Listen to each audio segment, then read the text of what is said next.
Hello friends, welcome to my YouTube channel. मैं मोहजिबा खान और आप देख रहे हैं स्टडी स्पार्क्स। तो यहाँ पर हम बायोलॉजी में पाचन क्रिया यानी डाइजेशन चैप्टर जो है वो एक ही वीडियो में यहाँ पर पूरा कवर करने वाले हैं, यानी उसका रिवीजन करने वाले हैं। जिन लोगों ने प्रीवियस क्लासेस नहीं देखे हैं वो एक बार देख लें, वरना ये वाली क्लास में आपका पाचन चैप्टर पूरा कंप्लीट हो जाएगा, जो कि आपका सीटेट 2024 दिसंबर के लिए बहुत ज़्यादा यूज़फुल वीडियो होने वाली है।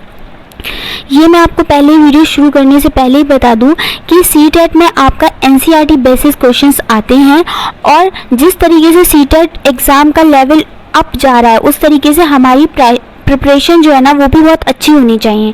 इसीलिए यहाँ पर हमने एडवांस लेवल पर अपनी तैयारी करनी है। तो स्टार्ट करते हैं आज के चैप्टर को, जो है हमारा पाचन यानी कि डाइजेशन।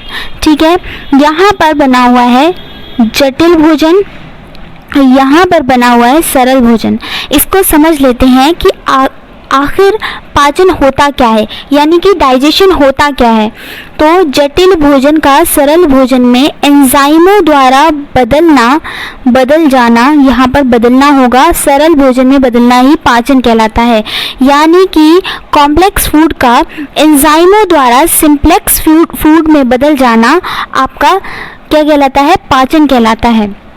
सरल भोजन में सिंपलेस्ट फूड में बदल जाना आपका पाचन कहलाता है। और पाचन की प्रक्रिया, तो पाचन की प्रक्रिया 5 प्रकार से होती है।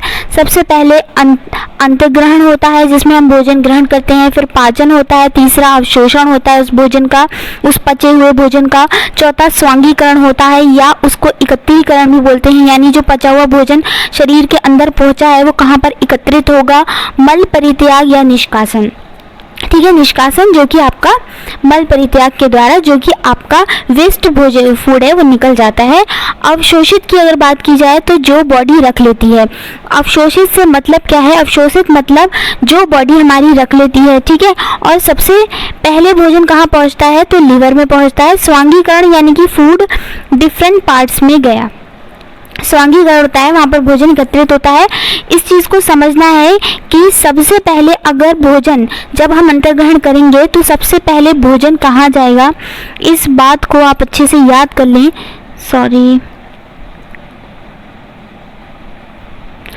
कि सबसे पहले आपका भोजन जाएगा, वो आपका जाएगा यहाँ लीवर में।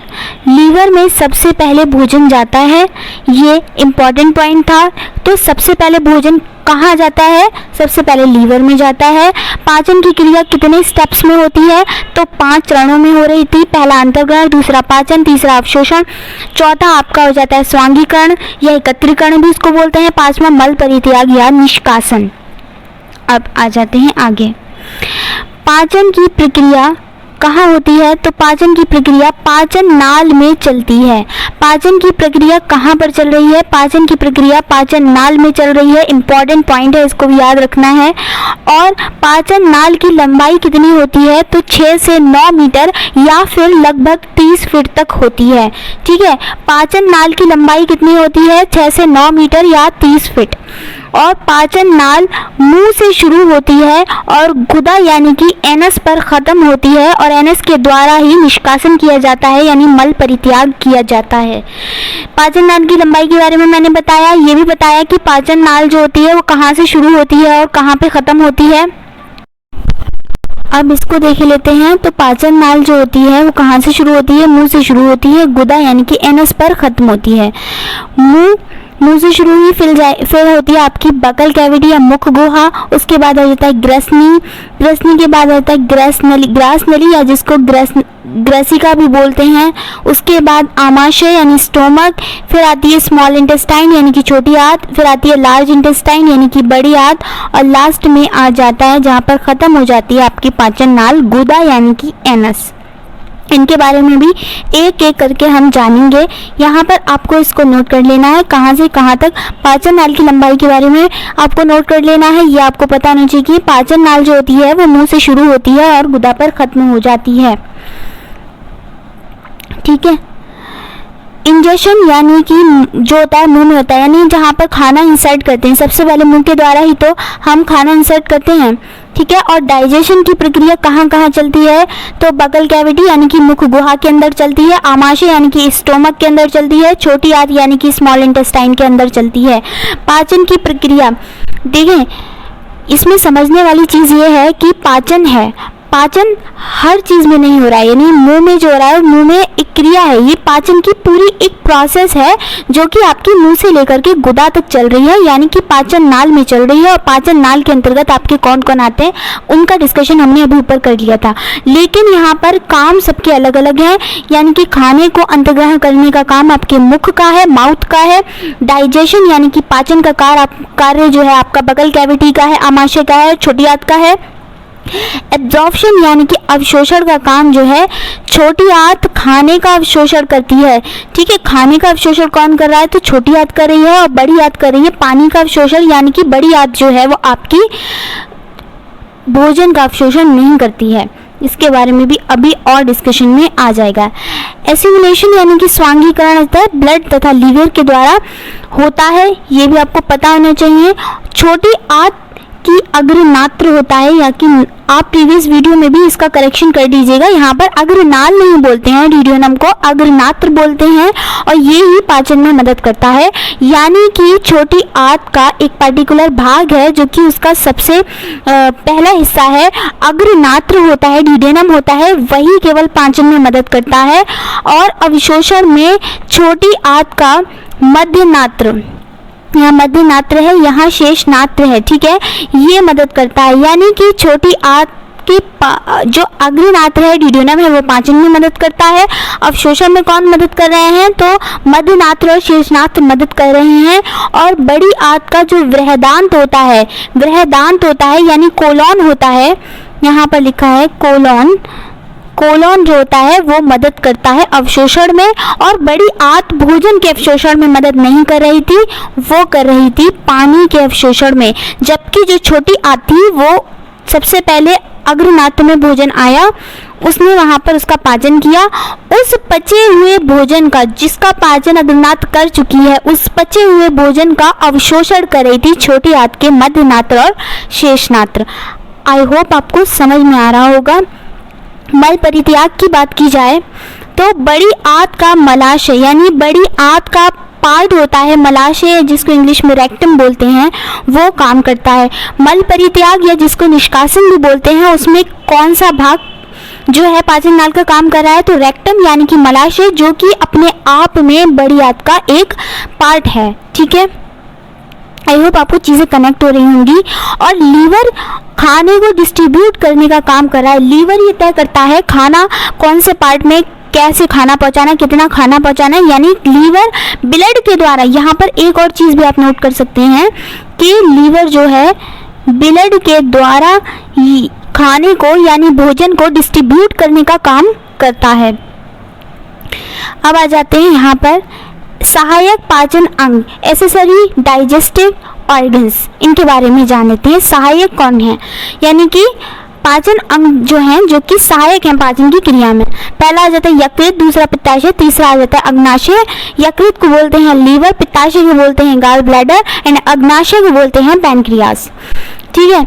यकृत जो होता है पित्तरस बनाता है। यहाँ पर आपको ये चीज़ समझनी है, ऑप्शन में अगर आपको इस तरीके का आ जाए, यकृत मान लिया, यही 3 ऑप्शन है, और एक आमाशय और ले लेते हैं। चलिए 4 ऑप्शन होते हैं ना पेपर में, इसलिए हमने आमाशय और ले लिया 4th। तो अब इसमें से हमारा आंसर, जिन लोगों ने पढ़ा नहीं होगा या जिन लोगों को नॉलेज नहीं होगी इस चीज़ की, वो पित्तरस का सुनते ही पित्ताशय लगा सकते हैं, उनसे क्वेश्चन गलत हो जाएगा, वहाँ पर आपका 1 नंबर जो है वो कट जाएगा। तो यहाँ पर अगर पूछा जाए कि पित्तरस, पित्तरस को इंग्लिश में बोलते हैं बाइल जूस, बाइल जूस का निर्माण कौन करता है, तो यकृत यानी कि लीवर जो है वो आपका बाइल जूस का निर्माण करता है। बाइल जूस कौन बनाता है, पित्तरस कौन बनाता है, यकृत बनाता है। पित्तरस एकत्रित कहाँ होता है, तो पित्ताशय के अंदर एकत्रित रहता है, गॉल ब्लैडर के अंदर एकत्रित रहता है, और पित्ताशय पित्तरस को कलेक्ट करता है, एकत्र करता है। अग्नाशय में कौन होता है, तो अग्नाशय में कौन होता है भाई? अग्नाशयी रस जो होता है वो आपका अग्नाशय में ही पाया जाता है, यानी कि अग्नाशयी रस अग्नाशय यानी पैनक्रियाज में ही पाया जाता है। ठीक है, और यहाँ पर एक और चीज़ है, अग्नाशयी रस कई सारे एंजाइमों का मिश्रण होता है। तो वो पूछ सकता है, आपको 4 ऑप्शन दे देगा, उसमें ये पूछ लेगा कि कई सारे एंजाइमों का मिश्रण है, उसमें से एक ऑप्शन आपको मिल जाएगा अग्नाशयी रस, तो वही आपका आंसर हो जाएगा वहाँ पर। पाचन नाल के बारे में और देख लेते हैं। एलिमेंट्री कैनाल बोलते हैं इसको इंग्लिश में। सबसे पहला क्या था? माउथ, यानी मुंह, मुख के अंदर भोजन के अंतर्ग्रहण में मदद करता है। सबसे पहले आप भोजन खाएंगे, इंसर्ट करेंगे, तो आपका मुंह में ही तो सबसे पहले भोजन लिया जाता है। दूसरे नंबर पे आ जाता है बकल कैविटी, जो कि आपकी पाचन में भी काम कर रही है। बकल कैविटी को हिंदी में बोलते हैं मुख गुहा। इसके अंतर्गत, बकल कैविटी के अंतर्गत आ जाते हैं आपके दांत आ जाते हैं, टंग यानी कि जीभ आ जाती है, सैलिवेरी ग्लैंड्स आ जाती हैं, यानी कि लारीय ग्रंथ भी आपके बकल कैविटी यानी कि मुख गुहा के अंतर्गत आ जाते हैं। और बकल कैविटी क्या है? पाचन नाल का एक पार्ट है। दूसरा पढ़ रहे हैं हम, तो इनके अंदर के बारे में पढ़ेंगे। अब टीथ यानी कि दांतों के बारे में देख ही लेते हैं। दांतों से क्वेश्चन बनने की संभावना बनी रहती है और पिछले एग्जाम्स में भी दांतों से क्वेश्चन बने हैं। टीथ आ जाता है, दांत CA3PO4 का होल ट्वाइस यानी कि कैल्शियम फॉस्फेट के बने होते हैं। इस सूत्र को आप याद कर लीजिए, साथ में हिंदी में कैल्शियम फॉस्फेट का नाम भी याद कर लीजिए, CA3PO4 का होल ट्वाइस। दंत वलय क्या होता है? दंत वलय को बोलते हैं इंग्लिश में इनेमल। और हमारे शरीर का सबसे कठोर भाग दांत का ऊपरी भाग होता है। हमारे दांत, ये मान लिया आपके दांत हैं, ठीक है, ये दांत हैं, कुछ ऐसे भी होते हैं, ऐसे शेप के भी होते हैं, और ऐसे कुछ दांत हैं, और इन दांतों का ये वाइट कलर के होते हैं। किस कलर के होते हैं? वाइट कलर का एक कठोर भाग होता है। एक कठोर भाग होता है, ठोस भाग नहीं होता है। प्रीवियस वीडियो में वहाँ पर अगर आपको मैंने ठोस लिखवा दी हो ना, वहाँ पर आप उसको करेक्ट कर लीजिएगा, वो थोड़ा सा टाइपिंग में मुझसे हो गया था। यानी कि दंत वलय इनेमल जो होता है वो आपका कठोर होता है, कठोर भाग होता है, और ये शरीर का भी सबसे ज़्यादा कठोर भाग होता है। तो यहाँ भी लिखा हुआ भी है कि हमारे शरीर का सबसे कठोर भाग दंत वलय या जिसको इनेमल बोलते हैं, वो जो वाइट कलर का भाग होता है वही इनेमल होता है, वही हमारे शरीर का सबसे कठोर भाग होता है, या इसको हिंदी में दंत वलय बोलते हैं। दांतों के फीचर्स के बारे में पढ़ लेते हैं, यानी दांतों के गुणों के बारे में पढ़ लेते हैं। तो दांतों के 3 गुण हैं। पहला हो जाता है आपका द्विदंती, दूसरा हो जाता है विषम दंती, और तीसरा आ जाता है गर्त दंती। एक एक करके इनके बारे में भी पढ़ लेंगे। आपको पहले ही बता चुकी हूँ कि हम बकल कैविटी के बारे में पढ़ रहे हैं। बकल कैविटी आपका पाचन नाल का एक पार्ट है, एंड बकल कैविटी के अंदर आ जाता है आपका टीथ, जिनके बारे में हम पढ़ रहे हैं। उसके बाद हम जीभ के बारे में पढ़ेंगे। यहाँ पर द्विदंती के बारे में पढ़ते हैं। तो द्विदंती दांत कौन से होते हैं? 2 बार आने वाले दांत। द्विदंती दांत जो होते हैं दांतों के गुणों में से एक गुण है। एक बार आपने देखा होगा कि बचपन में जो दांत आते हैं वो दूध के दांत कहे जाते हैं, फिर वो टूटते हैं, उनके टूटने के बाद ऐसे दांत आते हैं जिनको बोलते हैं हाँ ये इनके पक्के दांत हैं, वो उम्र भर आपके रहते हैं। और 2 बार आने वाले दांत होते हैं दूध के दांत व पक्के दांत, यही इसकी प्रॉपर्टी है द्विदंती। विषम दंती की बात की जाए तो विषम वर्ड से आपको समझ में आ रहा होगा, सारे दांतों का शेप अलग अलग होता है। आप अपने दांतों में अभी भी देख सकते हैं, कुछ का शेप ऐसा है, कुछ का शेप ऐसा है, यानी सारे दांतों का शेप जो है आकार अलग अलग होता है। गर्त दंती, हमारे दांत जो हैं जबड़ों में फिक्स होते हैं, वो भी आप देख सकते हैं कि दांत जो होते हैं वो जबड़ों के अंदर फिक्स होते हैं। द्विदंती, यानी द्विदंती के बारे में मैंने क्या बताया था कि 2 प्रकार के होते हैं। एक बार दूध के दांत आते हैं, एक बार परमानेंट टीथ आ जाते हैं आपके। दूध के दांत आपके जो होते हैं टेम्परेरी टीथ कहलाते हैं, अस्थायी दांत कहलाते हैं, क्योंकि वे एक समय के बाद टूट जाते हैं। और मिल्क टीथ यानी कि दूध के दांतों की संख्या होती है 20, और परमानेंट टीथ यानी कि स्थायी दांतों की संख्या होती है आपकी 32। ठीक है, कंप्लीट इनकी होती है 32, इनकी होती है आपकी 20। तो यहाँ पर टेम्परेरी टीथ और स्थायी दांत। सबसे पहले कृंतक, रदनक और अर्धचवर्णक और चवर्णक। यानी कि प्री मोलर और मोलर। ये जो दांत हैं ये दांतों के प्रकार हैं, ठीक है, ये दांतों के प्रकार हैं। ऐसा नहीं है कि ये आपके टेम्परेरी दांतों के प्रकार हैं या फिर ये आपके परमानेंट टीथ के प्रकार हैं, ऐसा नहीं है, ये दांतों के प्रकार हैं। अब हमें इनमें ये देखना है कि कृंतक आपके कितने आते हैं, आपके दूध के दांतों में कितने आते हैं, परमानेंट दांतों में कितने आते हैं, आपके अस्थायी दांतों में कितने आते हैं, रत्नक आपके स्थायी दांतों में और कितने अग्र चवर्णक और चवर्णक के बारे में भी देख लेना है। कृंतक यानी कि इंसाइजर। अगर इंसाइजर की बात की जाए तो बचपन में यानी कि दूध के दांतों में इनकी संख्या 8 होती है, फिर जब ये टूट जाते हैं तो यही कृंतक जो है स्थायी दांत बन के निकलते हैं, 8 के 8 ही आ जाते हैं। दूसरे नंबर पे आता है रत्नक या फिर कैनाइन। कैनाइन की संख्या 4 होती है और जब बचपन में ये दूध के दांत बन के निकलते हैं तो इनकी संख्या 4 होती है, फिर ये टूट के 4 के 4 ही परमानेंट टीथ बन के निकल जाते हैं जो कि आपके स्थायी दांत होते हैं। तीसरा आ जाता है अग्र चवर्णक। अग्र चवर्णक जो है वो बचपन में नहीं निकलते हैं, यानी कि वो दूध के दांत नहीं होते हैं, ये नहीं निकलते हैं, लगभग 8 साल या 9 साल की एज पर ये निकलते हैं और ये सिर्फ और सिर्फ आपके निकलते हैं स्थायी दांतों में यानी कि परमानेंट टीथ में निकलते हैं और ये पक्के दांत कहलाते हैं। इनकी संख्या कितनी होती है तो इनकी संख्या 8 होती है, यानी अग्र चवर्णक जो होते हैं वो आपके बड़े होकर के ही निकलते हैं और इनकी संख्या 8 होती है प्रीमोलर की। बात की जा रही है अब चवर्णक की, तो चवर्णक 8 निकलते हैं दूध के दांत बनके यानी बचपन में निकलते हैं और टूटने के बाद ये फिर से 8 निकल जाते हैं, तो ये होते हैं मोलर, ठीक है, मोलर बोलते हैं इनको। 8 ये होते हैं और 4 ये होते हैं आपकी दाढ़ें जिन्हें बोला जाता है, तो इनको थर्ड मोलर भी बोला जाता है जो कि आपके एक्स्ट्रा के दांत होते हैं। इनके बारे में आपने पढ़ लिया। अब यहाँ पर इसको थोड़ा सा देख लेते हैं। अक्कल दाढ़ 17 से 52 साल तक आती है, कुछ लोगों में नहीं भी आती है। अक्कल दाढ़ निकलती है 17 से 18 साल की उम्र पे निकलना शुरू होती है मोस्टली और 52 साल तक वो आती रहती है। ऐसा नहीं है कि वो आपकी एक एज पर ही निकले और उसी में उसको ख़त्म होना है, तो 52 साल तक भी आ सकती है। कुछ लोगों में नहीं भी आती है तो इसका मतलब ये नहीं है कि उनके अंदर अकल नहीं होती।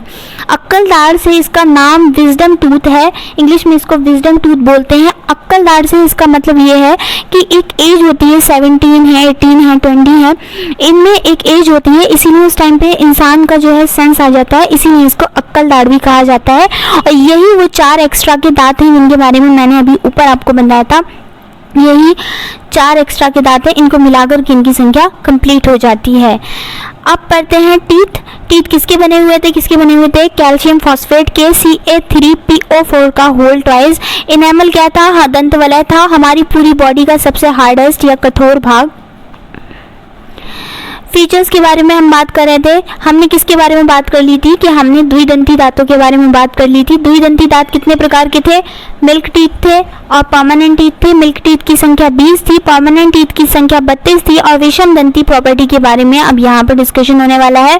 विषम दंती से मतलब था कि दांतों के आकार जो हैं वो अलग अलग होते हैं, हर दांत अलग शेप का है, तो 4 प्रकार के हैं। इसी के अंतर्गत आ जाते हैं कृंतक, रत्नक, अग्र चवर्णक, चवर्णक। कृंतक को बोलते थे इंसाइजर, रत्नक को कैनाइन, अग्र चवर्णक को मोलर, प्रीमोलर और चवर्णक को बोलते थे प्रीमोलर, ठीक है। गर्त दंती की अगर बात की जाए तो मसूड़ों में धसे हुए होते हैं। अभी हमने ये सब ऊपर डिस्कस कर लिया था कि कृंतक आपके परमानेंट टीथ में एंड टेम्परेरी टीथ में कितने आते हैं, रत्नक के बारे में भी, अग्र चवर्णक के बारे में भी और चवर्णक के बारे में भी। गर्त दंती जो प्रॉपर्टी थी दांतों की, उसका मतलब ये था कि जो दांत होते हैं वो मसूड़ों में धसे हुए होते हैं, यानी जबड़ों में धसे हुए होते हैं। कृंतक, रत्नक, अग्र चवर्णक, चवर्णक, तो कृंतक जो होते हैं वो आपके काटने वाले दांत होते हैं। रुदनक या कैनाइन आपके फाड़ने वाले दांत होते हैं, नुकीले से जो होते हैं।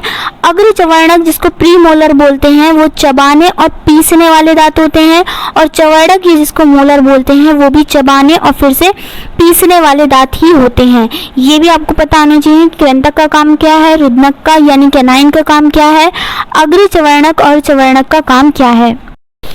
द्विदंती दांतों की संख्या 20 होती है, एक दंती दांतों की संख्या 12 होती है। इन टोटल को जब जोड़ लेंगे तो ये हो जाएगा आपका 32 कंप्लीट हो जाएगा।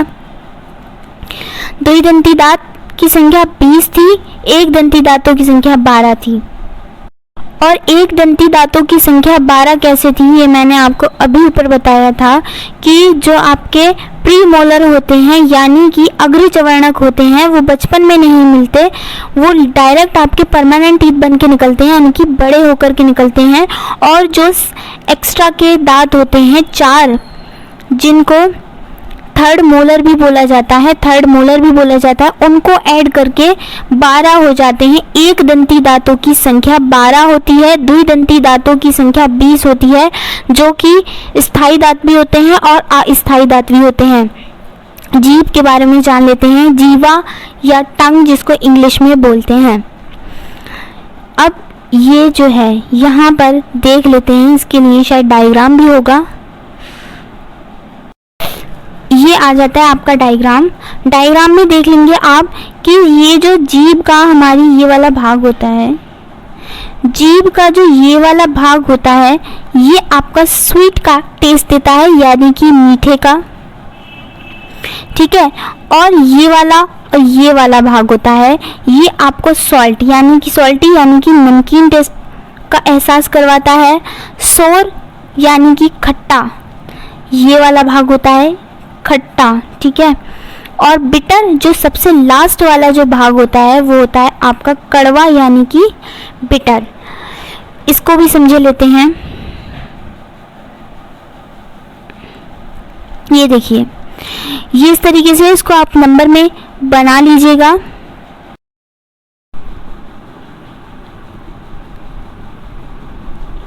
ये बनाई जीभ, ठीक है, ये है जीभ, बड़ी सी जीभ बनाते हैं। ये आ जाता है सबसे पहले मीठे का स्वाद देगी ये जगह, ये वाला पार्ट और ये इसके इधर वाला पार्ट, ये दोनों मिलकर के आपको देंगे नमकीन टेस्ट।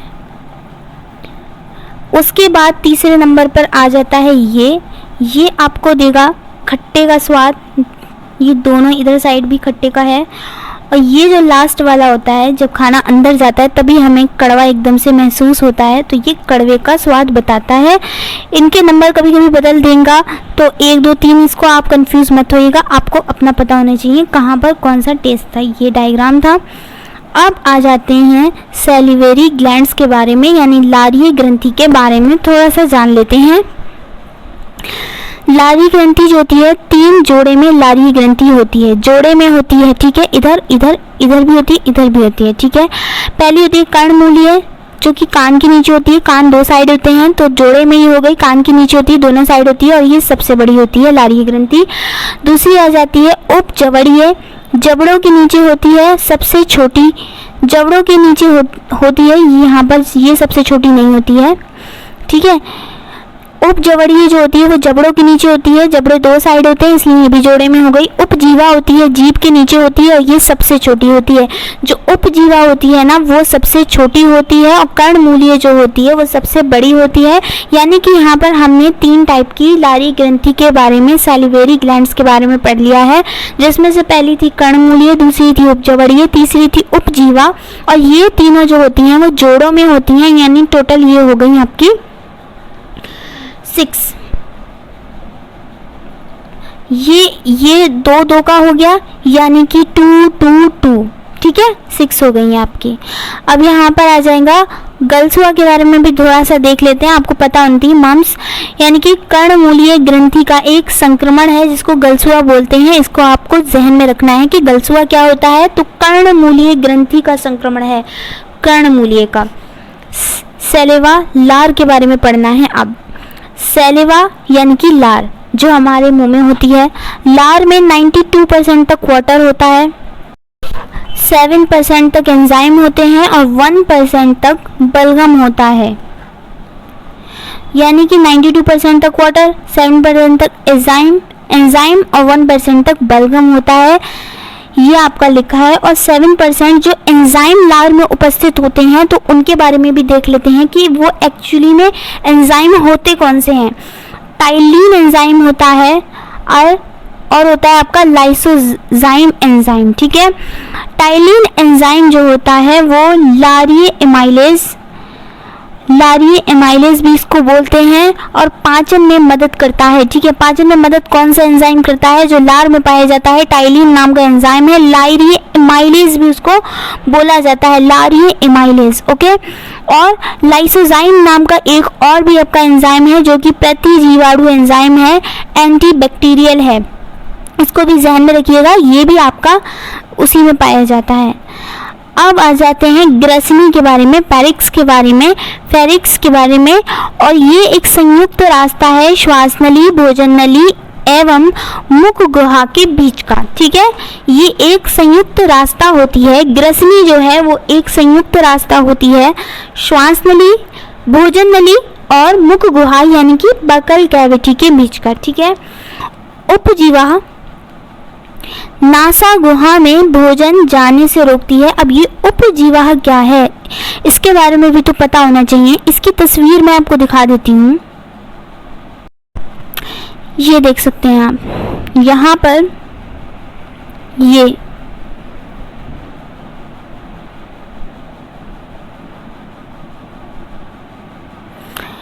ये वाला जो पार्ट है, ये वाला जो पार्ट है ये आपका उपजीवा है।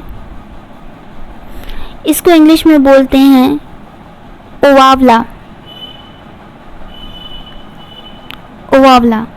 अभी आ जाएगा इसको भी। उपजीवा क्या होती है? तो ये होता है, और इसका काम क्या होता है? ये क्या करता है, जब हम भोजन अपना अंदर लेते हैं तो ये बहुत यूज़फुल होता है। उसको उपजीवा भी इसीलिए बोला जाता है क्योंकि ये कभी कभी क्या होता है, हम जल्दी जल्दी खाना खा लेते हैं। मान लिया हम पानी पी रहे हैं, बहुत जल्दी जल्दी में पी रहे हैं, अब टाइम नहीं है हमारे पास, तो ये क्या कर देगा, पानी अचानक से ये क्या करता है, नासा गुहा में पानी या खाना भोजन जाने से बचाता है। मतलब एक तरीके से ढक्कन का काम करता है, उसको ये कवर कर लेगा। लेकिन कभी कभी हम जल्दी में होते हैं, पानी पी लेते हैं, तो आपने देखा होगा एकदम से हमें फंदा लगता है, खांसी आ जाती है, जिसको बोला जाता है कि फंदा लग गया है, तो नाक से पानी आने लगता है। तो उस टाइम पे ये अपना काम नहीं कर पाता प्रॉपर, इसी वजह से, क्योंकि ये नासा गुहा में भोजन या पानी या जो भी हम खा पी रहे हैं उसको जाने से रोकता है, और ये वो काम नहीं कर पाता, तो वहाँ पर नाक से आपके पानी आ जाता है। यही बात यहाँ पर लिखी गई है। उपजीवा जो है वो नासा गुहा में भोजन जाने से रोकता है। ओवावला इसको बोलते हैं UVULA, ओवावला या उपजीवा। अब ये तस्वीर भी आप थोड़ी सी देख लीजिए, ये है ग्रसनी। ठीक है, ये रही ग्रसनी, ये ग्रसिका है। मुख गुहा यहाँ कहीं है, ये है मुख गुहा। ठीक है, मुख क्या है, ये रहा आपका मुख, यहाँ कहीं आपका ओवावला होगा यानी कि उपजीवा। ठीक है, और भी देख लीजिए, कर्ण पूर्व ग्रंथि है ये आपकी। यकृत के बारे, यकृत भी दिया हुआ है आपका। पित्ताशय जिसको गाल ब्लैडर बोलते हैं, वो ये रहा आपका। ग्रहणी, आमाशय स्टोमक, अग्नाशय उसके नीचे होता है, ये दिया हुआ है। ठीक है, ये है अंधनाल, गुदा ये होता है जिसको बोलते हैं एनस। ये मलाशय है आपका, रेक्टम, और भी है, जितना आपके लिए नेसेसरी था वो हमने यहाँ पर देख लिया और पढ़ भी लिया।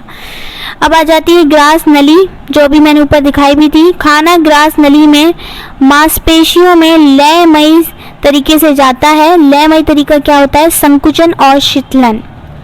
ठीक है, कॉन्ट्रैक्शन एंड रिलैक्सेशन प्रक्रिया के द्वारा जाता है, जिसे क्रमाकुंचन गति कहते हैं।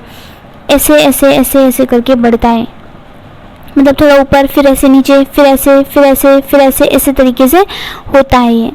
आमाशय की बात की जाए तो जे शेप ऑर्गन है, जब खाली होता है तो जे शेप का होता है आमाशय, स्टोमक। ठीक है, और पेट यानी आमाशय की दीवारों में जठर ग्रंथियां होती हैं, ये आपको ध्यान रखना है। पेट ही आमाशय कहलाता है, स्टोमक कहलाता है। जठर ग्रंथि जठर रस स्रावित करती है। ठीक है, जठर रस में कौन कौन होते हैं, HCl होता है, एंजाइम होता है और बलगम भी होता है। ठीक है, HCl कितना होता है, 1.3 से 1.8 होता है। इसकी pH वैल्यू होती है, इतनी pH वैल्यू होती है इसकी। एंजाइम कौन कौन से होते हैं, पेप्सिन एंजाइम होता है, रेनिन एंजाइम होता है, जठर लाइपेज एंजाइम होता है, कुछ मात्रा आपकी बलगम की भी पाई जाती है। ये आपको बातें पता होनी चाहिए किसके अंदर होता है, ये सब होता है आपका आमाशय के अंदर, ठीक है। आमाशय के अंदर होता है जठर रस, ठीक है। ये टाइप का होता है, पेट की दीवारों में जठर ग्रंथियां होती हैं, जठर ग्रंथियां जठर रस जो है वो स्त्रावित करती हैं। जठर रस में HCl होता है। कुछ एंजाइम होते हैं, उन एंजाइमों से कुछ के नाम लिखे हुए हैं, जैसे कि पेप्सिन है, रेनिन है और जठर लाइपेज भी है। अब यहाँ पर देख लेते हैं क्या बताया था, जठर रस में कौन कौन था, HCl था, एंजाइम था और बलगम भी था कुछ मात्रा में। बात आ जाती है स्मॉल इंटेस्टाइन यानी कि छोटी आंत की। सबसे बड़ा भाग है पाचन नाल का। पाचन नाल का सबसे बड़ा भाग कौन सा होता है, तो वो छोटी आंत होती है, आपको पता होनी चाहिए। ऊपर वैसे हम थोड़ा बहुत डिस्कशन कर चुके हैं छोटी आंत के बारे में, यहाँ नात्र कर लीजिएगा। ऊपर भी मैंने आपको बताया था प्रीवियस क्लास में भी, अगर आपने देखा होगा, इस क्लास को देख रहे हैं तो नात्र कर लीजिएगा। भोजन में पाचन में मदद करता है अग्रनात्र, बिल्कुल ठीक। ड्यूडेनम, जिजेनम आपका करता है और इलियम आपका मदद करता है। इलियम और जिजेनम यानी कि मध्यनात्र और शेषनात्र आपकी मदद करते हैं, पचे हुए भोजन के अवशोषण में मदद करते हैं। और सर्वाधिक अवशोषण पचे हुए भोजन का जो होता है वो मध्यनात्र में होता है, यानी कि जिजेनम में होता है, क्योंकि रसांकुर या दीर्घरोम की संख्या अधिक होने के कारण। दीर्घरोम रसांकुर विलाई है क्या, इसकी मैंने आपको इसकी क्लास में, जब मैंने क्लास ली थी पाचन चैप्टर की, तो वहाँ पे मैंने आपको विलाई की तस्वीर दिखाई थी। तो ये हो जाता है विलाई दीर्घरोम रसांकुर, किसके अंदर पाए जा रहे हैं, तो मध्य नात्र में सबसे ज़्यादा पाए जा रहे हैं ये। और इनके कारण ही जो भोजन, पचे हुए भोजन का जो अवशोषण होने की प्रक्रिया है वो मध्य नात्र में इनके कारण ही ज़्यादा हो रही है। इनकी संरचना उंगली नुमा होती है, ऐसे ऐसे ऐसे उंगली की तरह। ये रक्त वाहिनियों से प्रचुर होते हैं, यानी कि ये रक्त वाहिनियाँ होती हैं, इनमें ब्लड वेसल्स पाई जाती हैं। ये सतही क्षेत्र को बढ़ा लेती हैं सर्वाधिक अवशोषण के लिए। मतलब कि ये कुछ इस तरीके से अगर हुई, जब इनमें पचा हुआ भोजन पहुंचा तो ये ज़्यादा से ज़्यादा अवशोषण करने के लिए अपने सतही क्षेत्र को ऐसे ऐसे ऐसे ऐसे और फैला लेंगी, बढ़ा लेंगी। यही बात यहाँ पर लिखी गई है, ये सतही क्षेत्र को बढ़ा लेती हैं सर्वाधिक अवशोषण के लिए। ब्लड वेसल्स, रक्तवाहिनी क्या होती है, जिनके अंदर रक्त का प्रवाह होता है वह आपकी ब्लड वेसल्स कहलाती है, यानी कि रक्तवाहिनी कहलाती हैं। भोजन रसांकुर में विसरण के जरिए जाता है, इस बात को भी याद रखिएगा। हो सकता है क्वेश्चन में पूछ ले कि भोजन जब रसांकुर यानी कि विलाई का एक और नाम भी है दीर्घरोम, उसको भी याद करके रखिएगा। भोजन रसांकुर में विसरण के जरिए जाता है। अब आ जाती है आपकी लॉन्ग इंटेस्टाइन यानी कि बड़ी आंत। बड़ी आंत के 3 भाग लिखे हुए हैं यहाँ पे, आपका आ जाता है अंधनाल, कोलोन और रेक्टम, ठीक है। अंधनाल, वृहदांत और मलाशय। अंधनाल अवशेषी अंग होता है। वृहदांत और मलाशय की बात की जाए तो वृहदांत जल में अवशोषण में मदद करता है। जल के अवशोषण में कोलोन यानी कि वृहदांत मदद कर रहा था। ये बात मैं आपको बार बार बता रही हूँ कि भोजन के पाचन में मदद कौन कर रहा था, तो आपकी छोटी आंत कर रही थी। छोटी आंत भी पूरी नहीं कर रही थी। छोटी आंत का सबसे आगे का भाग जो होता है अंधनाथ, या जिसको ड्यूडेनम बोलते हैं, वो कर रहा था। और उस पचे हुए भोजन के अवशोषण में कौन मदद कर रहा था, मध्यनात्र और शेषनात्र मदद कर रहे थे, जिसमें भी सबसे ज़्यादा मध्यनात्र कर रहा था। क्यों कर रहा था, क्योंकि उसमें विलाई पाए जाते हैं और वे ज़्यादा से ज़्यादा अवशोषण के लिए अपने सतही क्षेत्र को बढ़ा लेते हैं। अब बात करी जा रही है यहाँ पर पानी के अवशोषण में, तो पानी के अवशोषण में बड़ी आंत के कोलोन यानी कि बृहदांत मदद कर रहा था। और सहजीवी अंतीय जीवाणु ई कोलाई नाम का एक बैक्टीरिया होता है जो कि पाया जाता है अंदर मनुष्य के शरीर में रहता है, जो विटामिन के B7, B12 के निर्माण में मदद करता है, ठीक है। और मलाशय अस्थायी मल को कुछ समय के लिए स्टोर भी करता है, ठीक है। एनस क्या कर रहा है, तो यहाँ पर एनस जो है ना वो मल निष्कासित करने में मदद कर रहा है, जबकि रेक्टम, यहाँ पर आपको कंफ्यूज नहीं होना है, मलाशय क्या कर रहा है, वो अस्थायी मल को कुछ समय के लिए स्टोर करने का काम कर रहा है, जो कि बड़ी आंत का भाग है, और एनस यानी कि गुदा मल निष्कासित करने में मदद कर रहा है। सहायक पाचन अंगों के बारे में हमने अभी ऊपर भी पढ़ा था, अब थोड़ा सा डिटेल में पढ़ लेते हैं। सबसे पहले आ जाता है यकृत, क्योंकि जब से भोजन सबसे पहले कहाँ जाता है, तो भोजन सबसे पहले यकृत में जाता है। अभी हमने पढ़ा था क्या बनाता है, तो यकृत पित्तरस का निर्माण करता है। सबसे बड़ी ग्रंथि अगर कोई है तो वो है आपकी यकृत, ठीक है, सबसे बड़ी ग्रंथि है यकृत है, और जिसकी पित्तरस की पीएच वैल्यू कितनी होती है, 7.2 से 7.2 से होती है 7.4 तक। ये हल्की क्षारीय होता है। क्षारीय क्यों होता है इसके बारे में भी मैं आपको बता देती हूँ, ऐसा क्यों बोल रहे हैं। ये मान लिया 0 से लेकर के 17 तक का आपका पीएच स्केल है। 7, 0 से लेकर यहाँ 7 तक की वैल्यूज होती हैं आपकी एसिडिक यानी अम्लीय, ठीक है, राइटिंग अवॉइड कीजिएगा। बेसिक यानी कि क्षारीय, ये होती हैं आपकी 7 से लेकर के 17 नहीं 14 है, यहाँ पर 14 था, यहाँ पर 14 है। अब यहाँ पर ये आपके एसिडिक हैं, और 7 से लेके 14 तक आपके आ जाते हैं बेसिक। तो 7 आपका होता है न्यूट्रल यानी कि उदासीन होता है, ना अम्लीय होता है ना क्षारीय होता है। लेकिन 7 के बाद क्षारीय प्रवृत्ति इस क्रम में बढ़ती चली जाती है, इधर जाने पर अम्लीय प्रवृत्ति इस क्रम में बदलती है, यानी कि इधर, यानी 6 से ज़्यादा 5 अम्लीय होगा, 5 से ज़्यादा 4 अम्लीय होगा, 4 से ज़्यादा 3 अम्लीय होगा, इस तरह से 7, यहाँ पर 7 है, यहाँ पर आ गया 6, 6 से ज़्यादा 5 आपका क्षारीय होगा। फिर आ जाता है 7, यहाँ 8 आएगा, यहाँ 9 आएगा, यहाँ 10 आएगा। 8 से ज़्यादा 9 क्षारीय होगा, 9 से ज़्यादा 10 क्षारीय होगा, 10 से ज़्यादा 11 क्षारीय होगा। इसका मतलब 7.4 यानी 7 से ज़्यादा है, इसलिए हल्का क्षारीय बोल दिया गया। हल्का क्षारीय कौन होता है, पित्तरस होता है। पित्तरस का निर्माण कौन करता है, तो लीवर करता है, यानी कि यकृत करता है, जो कि सबसे बड़ी ग्रंथि है। बड़ी वर्ड पे फोकस करिएगा, क्योंकि आगे एक और चीज़ आपको पता चलने वाली है। और पित्तरस का जो कलर होता है वो पीला हरा रंग होता है। पीला रंग किसके कारण होता है, एक रंजक यानी कि डाई, रंजक को बोलते हैं डाई। बिलिरुबिन नाम के रंजक के कारण पीले रंग का होता है, और बिलिवर्डिन रंजक के कारण जो होता है हरे रंग का होता है। पीले हरे रंग का कौन होता है, पित्तरस। पित्तरस को इंग्लिश में बोलते हैं बाइल जूस। जब बिलिरुबिन अधिक हो जाता है तो वही कहा जाता है कि वो पीलिया हो गया है, और जब बिलिवर्डिन बढ़ जाता है तो उसे काला पीलिया बोलते हैं। ये भी आपको याद रखना है कि जब बिलिरुबिन की वैल्यू जो है वो बढ़ जाती है, बिलिरुबिन की मात्रा बढ़ जाती है, तो वो आपका पीलिया कहलाता है, और बिलिवर्डिन अगर बढ़ जाए, ये वाला रंजक बढ़ जाए, तो वो काला पीलिया आपका कहलाता है। बाइल जूस के बारे में बात की थी हमने। वैसे तो बाइल जूस पाचन में मदद कर रहा था, ऊपर भी पढ़ा था। गाल ब्लैडर यानी पित्ताशय क्या कर रहा था, इस पित्तरस को, बाइल जूस को एकत्रित करने का काम कर रहा था। पैनक्रियाज यानी अग्नाशय के बारे में बात की जाए तो अग्नाशय एक लंबी, सबसे लंबी और मिश्रित ग्रंथि है। मिश्रित क्यों है भाई, क्योंकि इसके अंदर अग्नाशयी रस पाया जाता है, और अग्नाशयी रस जो होता है वो कई सारे एंजाइमों का मिश्रण होता है, इसीलिए इसको मिश्रित ग्रंथि कहते हैं। यहाँ पे आपको बात याद रखने वाली ये है कि ये सबसे लंबी ग्रंथि है, और यकृत जो होता है वो सबसे बड़ी ग्रंथि थी।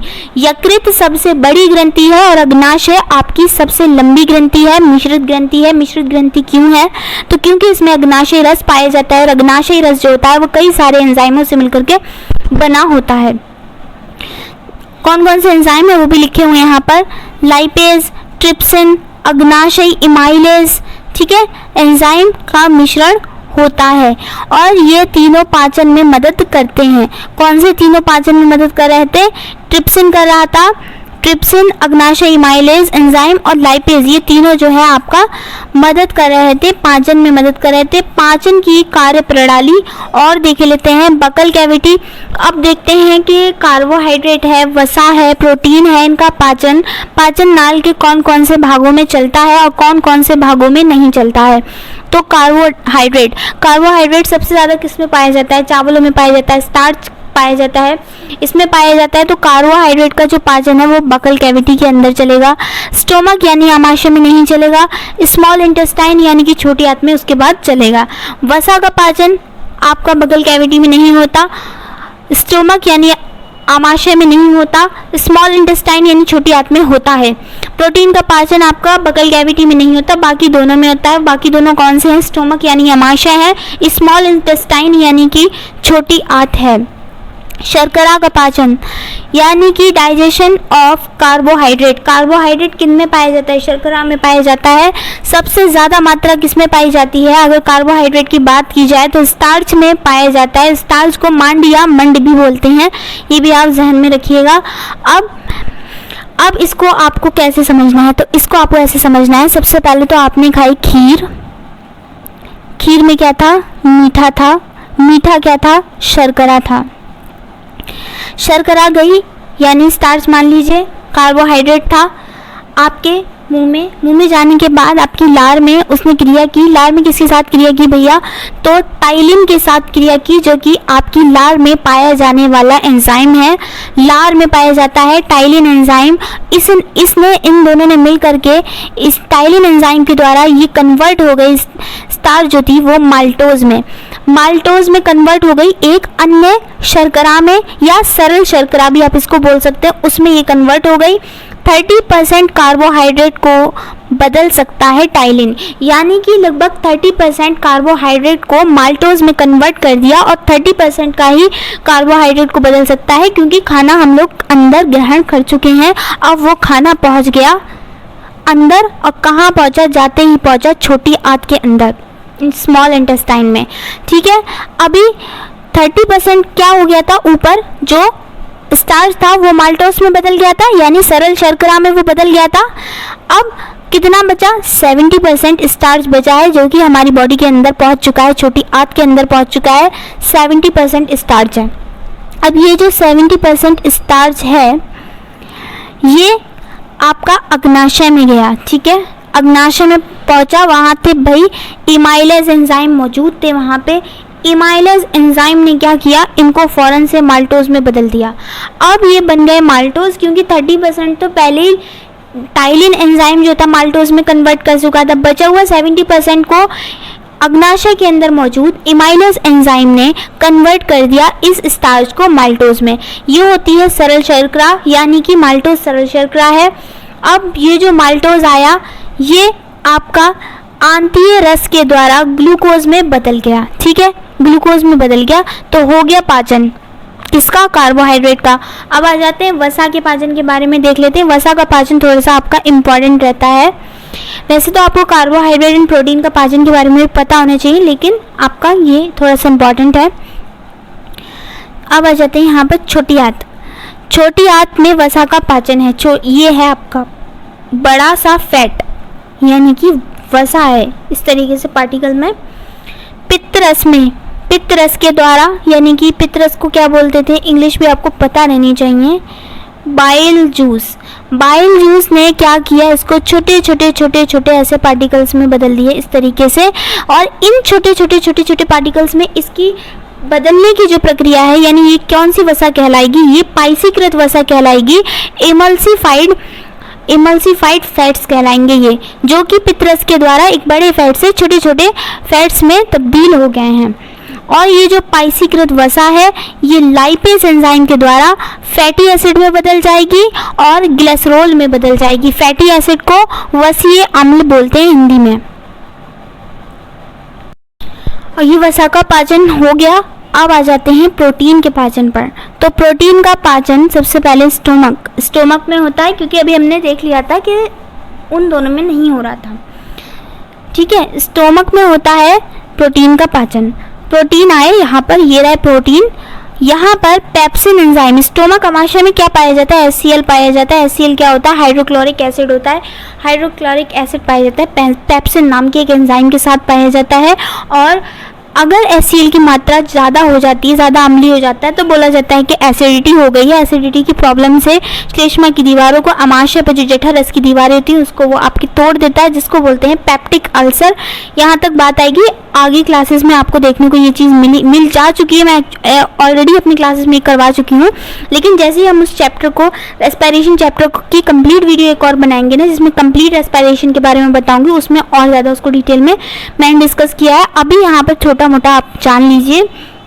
इसको बदल देता है पेप्टोन में, पेप्टोन में बदल देता है, ये वयस्कों में होता है। ठीक है, वयस्कों में पेप्टोन में बदलेगा, लेकिन जो नवजात शिशु है भाई, जो सिर्फ मिल्क ले रहा है, जो दूध ले रहा है, तो उसके अमाशय में क्या HCl पाया जाएगा? उसके अमाशय में HCl नहीं पाया जाएगा। तो ये जो मिल्क प्रोटीन है, कैसीन बोलते हैं, रेनिन एंजाइम के द्वारा पैराकैसिनेट में बदल जाएगा, एंड कैल्शियम पैराकैसिनेट, ये अम्लीय HCl होगा और यहाँ पर पेप्सिन और पेप्टोन बन जाएगा। इसके द्वारा ये HCl जनरेट कर देगा, एंड यहाँ पर भी नवजात शिशु में भी आपका पेप्टोन बन जाएगा। बच्चा छोटी आंत में, वो छोटी आंत के अंदर कौन मौजूद है? पेप्टोन मौजूद है, वही वाला जो ऊपर से होकर के आया है। अब ये बाइल जूस के द्वारा और ट्रिप्सिन एंजाइम के द्वारा क्या होगा? ये एमिनो एसिड में बदल जाएगा, ट्रिप्सिन एंजाइम के द्वारा और बाइल जूस यानी पित्तरस के द्वारा। यही था आज का लास्ट टॉपिक, और यहाँ पर हमने एक ही क्लास में पूरा चैप्टर यानी कि डाइजेशन चैप्टर जो है वो आपका कंप्लीट कर लिया है। कहीं पर भी आपको डाउट हो तो आप कमेंट करके मुझे पूछ सकते हैं। आपके डाउट पर मैं आपको उस डाउट को क्लियर करवा दूँगी। मेरी वीडियो अच्छी लगी तो एक लाइक तो मेरी मेहनत के लिए भी बनता है, क्योंकि ये कोई बेकार कंटेंट नहीं है जो मैं आपको दे रही हूँ, ये एक अच्छा कंटेंट है और ये NCERT बेस्ड है। आपके एग्ज़ाम में आपकी बहुत ज़्यादा हेल्प करेगा। साथ में केमिस्ट्री की क्लासेस भी हमारी चल रही हैं। यहाँ पर मैं स्टेप बाय स्टेप, जब बोल सकते हैं, आपको क्लासेस आ रहे हैं, वो भी आप करते चलिएगा, क्योंकि आगे चल के ना यही जो आपके सिलेबस होता है, यही आपके चैप्टर इतने ज़्यादा बढ़ जाते हैं कि रिवीजन करने में टाइम में बहुत मुश्किल हो जाती है। इसीलिए यहाँ पर पाचन चैप्टर जो है वो हमने एक ही वीडियो में कंप्लीट किया है। आई होप आपको मेरी क्लास पसंद आई है। पसंद आई तो चैनल पर नए हैं, सब्सक्राइब कर दें, लाइक कर दें, शेयर कर दें, कमेंट कर दें, साथ में बेल आइकन को प्रेस कर दें, ताकि मेरा कोई भी नया आने वाला नोटिफिकेशन आप लोगों तक पहुँच सके। एंड मेरी वीडियो कैसी लगी कमेंट सेक्शन में आकर के ज़रूर बनाइएगा। तब तक के लिए गुड बाय।